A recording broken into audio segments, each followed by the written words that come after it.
Okay, well, we're going to look now at overseas investment markets. Now, institutional investors invest in overseas markets for two main reasons. The first really is that often they can have higher expected returns, and this comes really from two distinct reasons. One is really investing in emerging markets, so perhaps countries like China or Brazil or Russia, perhaps, where the rate of economic growth is much higher than that of developed countries like the UK, the US, Japan, and so on. So you can get exposure to these higher rates of economic growth, and hopefully that produces higher investment returns. Also, may be possible to invest in opportunities that are not available domestically, perhaps more risky investments that aren't available in the domestic market, and hopefully they can produce higher returns as well. So, for example, there might be mining investments available in countries like South Africa or Australia, places like that wouldn't necessarily be available in the domestic market. Alternatively, institutional investors can invest in overseas markets to reduce risk, and again that comes from two separate reasons. Firstly is to try and increase the level of diversification in their portfolio. The overseas markets will be less correlated than with the domestic market, and therefore that should hopefully reduce the overall volatility of the investment return. And also the institutional investors might indeed have liabilities that are denominated in other currencies, and therefore by investing in assets with those same currencies, then they reduce the currency risk. There's no additional volatility coming from the fact that there's a mismatch between the currency of the assets and the currency of the liabilities. However, having said that, there are a number of key problems faced when investing in overseas markets. So we're going to look at these. The main problem really is adverse currency movements, and in particular, most investors will have primarily domestic liabilities. Therefore, investing overseas creates a mismatch between the assets and the liabilities, which in turn increases the volatility of the return that's ultimately achieved, even if the return is not particularly volatile in the overseas currency. By the time it's converted into the domestic currency, changes in the exchange rate can increase the volatility of the actual return achieved. Now, obviously, you can overcome that to some extent by hedging, using derivative contracts to manage the exchange rate risk, but obviously that comes at a cost. The main risk in this case really is that you can make quite large losses if the currency in which your investment is denominated weakens considerably relative to the domestic currency. So as an example of this, we can look at what's happened in the Eurozone in the last few years. Between 2013 and 2015, the euro has fallen considerably relative to sterling and indeed other currencies over that period because of the problems in the Eurozone. And that means that UK investors who have had euro denominated investments, that the return that they are achieving when it's converted back into sterling will have been adversely affected. So just to look at this in some more detail, we can see here that the sterling euro exchange rate has increased from 1.15 roughly in August 2013 up to close to 1.45 in August 2015. So effectively the euro has lost about 20% of its value against sterling over that period. Now that 20% fall in the value of the euro is likely to wipe out most, if not all, of the returns, the euro denominated returns that a UK investor might have earned by holding investments that were denominated in euros. So even though the investments themselves may have performed well, the fact that the currency has weakened so much means that that when they're converted back into sterling, the returns will be very low. Okay, some of the other problems then with overseas investment. The other main problem is really to do with taxation. Overseas investments very often much less tax efficient than domestic investments. And the reason for that is that often tax is deducted at source, so from dividends and other income that you might receive in your investments, the tax is deducted at source, and therefore you probably cannot claim it back. But worse than that, you may also be taxed domestically on the income that you've received, so you end up being taxed twice on the same investment. Now that can be offset to some extent if a double taxation agreement exists with the particular overseas currency country that you're investing in. In that case, then you're deemed to have paid tax because you've paid tax in the overseas country. But if no such agreement exists, then you'll also be taxed on the income that you receive when you convert the funds back to your own domestic currency. So again, you're being taxed twice, and therefore it's inefficient from a taxation point of view. The other main problem really is that overseas investments frequently will be much more expensive because they'll require additional expertise to analyse the information. The information may be different in format and content and so on from what you're used to, and you may need some local expertise, lawyers and investment experts to analyse the information for you. That's obviously going to cost money, and also the dealing costs frequently will be higher because often these overseas markets are much smaller than the main developed markets in the UK and the US and so on, and in some cases even you'll be required to have a local custodian in the country to hold and manage the assets on your behalf, and again obviously you would have to pay for that. So by the time all these expenses are factored in, that can eat away at the return that you achieve.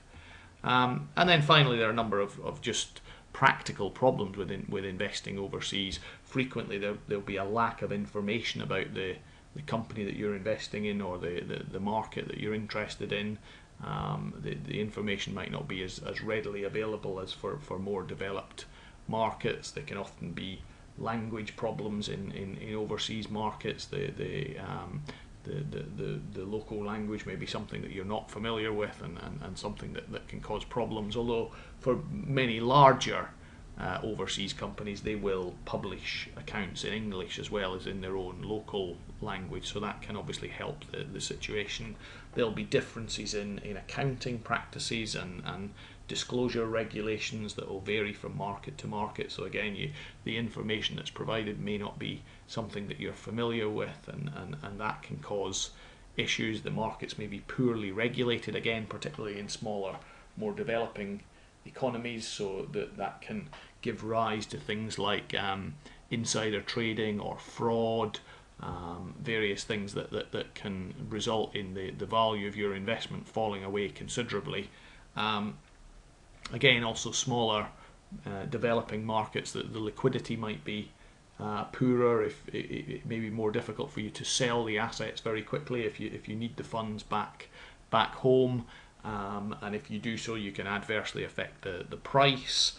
Again, in overseas markets, there can be a risk of adverse political developments, particularly when a new government comes to power. If they're perhaps less friendly towards foreign investors, then they may place restrictions on foreign investment or foreign ownership. They may even say that the assets are no longer allowed to be held by foreigners, and therefore you'd have to sell them very quickly and probably at a price that was lower than what you were expecting. And in extreme cases, they may even seize the assets from you forcibly, and therefore obviously you would end up with nothing in return. And I suppose a final practical problem is just time delays. Obviously, the overseas market may be operating at an inconvenient time of day for you. It may be during the night, for example, and therefore again that can just create simple practical problems in terms of trying to manage your investment properly. Although the advances in communications in recent years have reduced this effect a little bit, but there are still clear practical problems involved just simply in the time delays. Okay, well, the very common exam questions focus around the investment and risk characteristics of particular types of overseas investments. So things like, for example, US equities Japanese bonds, or even in extreme cases something like property in Mongolia. Now, the key thing in this case is not to panic. You're not expected to be an expert on, for example, the property market in Mongolia. Rather, the way you should approach such a question is to think of the investment and risk characteristics of the equivalent domestic market. So talk about, in this case, the investment and risk characteristics of property, which we've discussed earlier, or equities we've discussed earlier, bonds we've discussed earlier.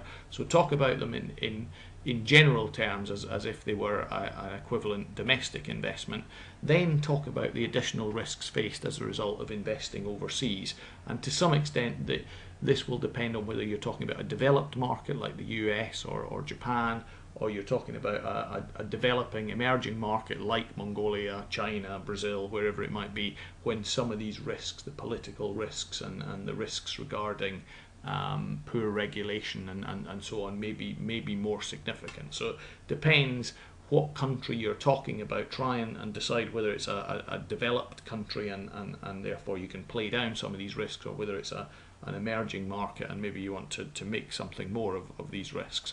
And then finally you can talk about the effect of exchange rate movements and how that can increase the volatility of the return that's achieved, and discuss the possibility of hedging these. But again, as we've already said, that comes at a cost and may be difficult depending on the country that you're investing in. Well, as an alternative to investing directly overseas, you could invest indirectly overseas, and there are a number of different ways in which you can do this. One way would be to invest in multinational companies that might be based in your domestic market. So they may not be listed in your own country, but they operate in your own country, and you can buy shares in these multinational companies where they exist and try and get some exposure to overseas markets that way, because they operate in a large number of countries. The main advantage really is that you'd be familiar with the company itself and the information that's readily available. There's no real local expertise required, because effectively you're using the company and their operations in these different countries as your exposure to the overseas markets. The marketability is likely to be higher because this is an established big name multinational company, so you should be able to buy and sell the shares relatively easily. A lot of the other practical problems that we discussed are also avoided. There's no language issue because you don't have direct investment overseas. There's no custodianship issues as well.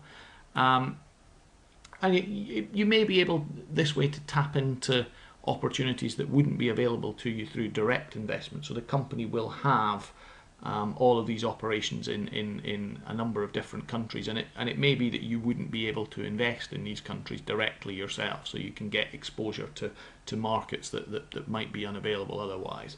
And the expenses will likely be lower as well. There's no direct investment involved in your part. The only expenses really are buying the shares of the multinational company, and therefore you get exposure to their operations in a whole range of different overseas countries.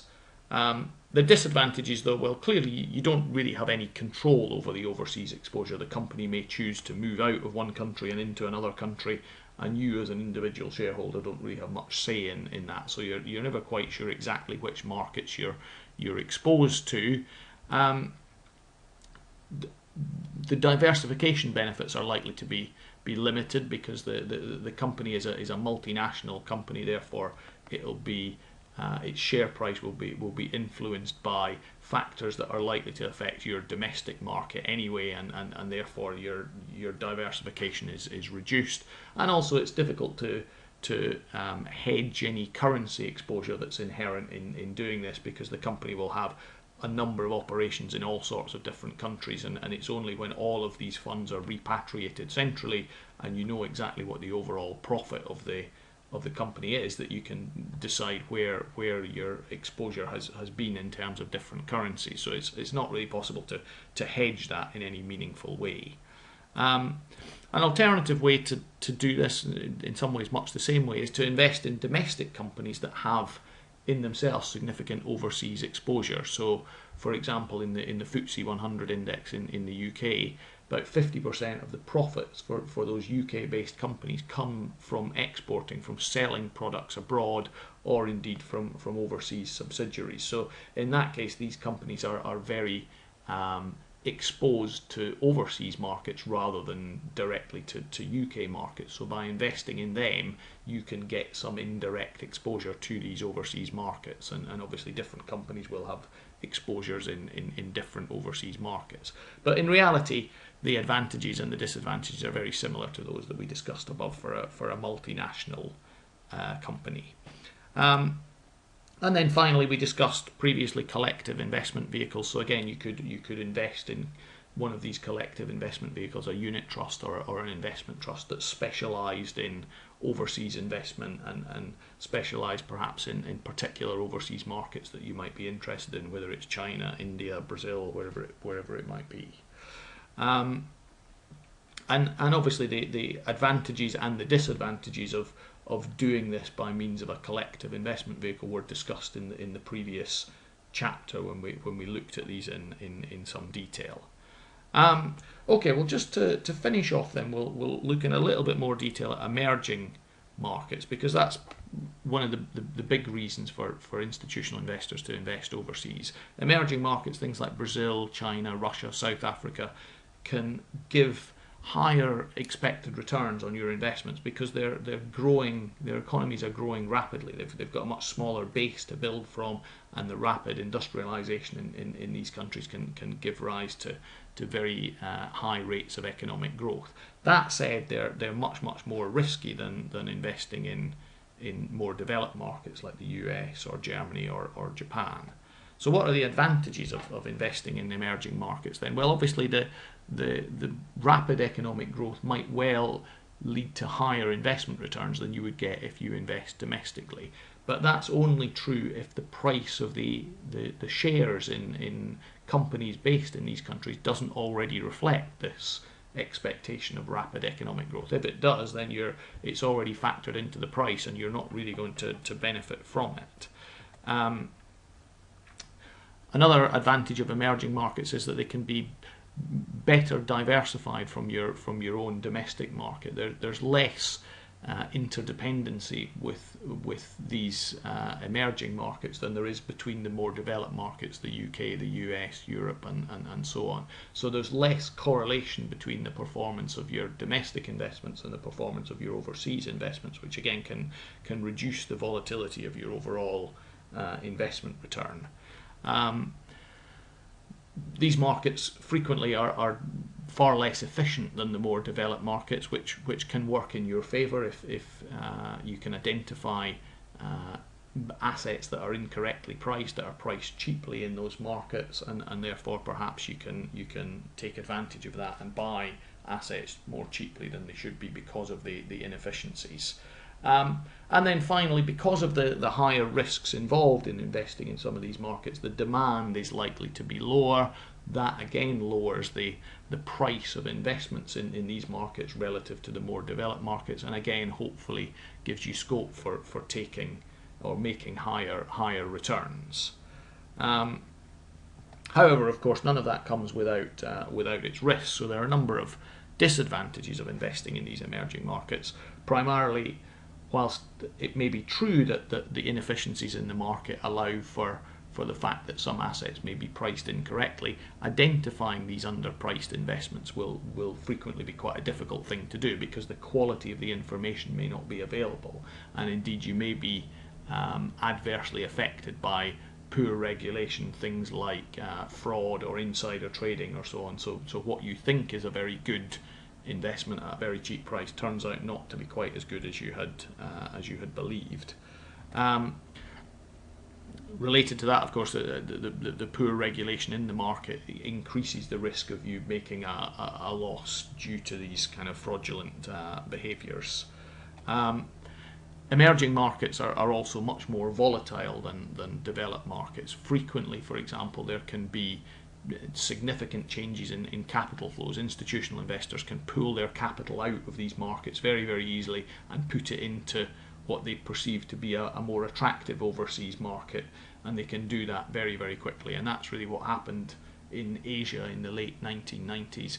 institutional investors pulled huge amounts of money out of places like Thailand and Malaysia and so on, and the markets there crashed very, very quickly overnight. So you can make very, very large losses in that case.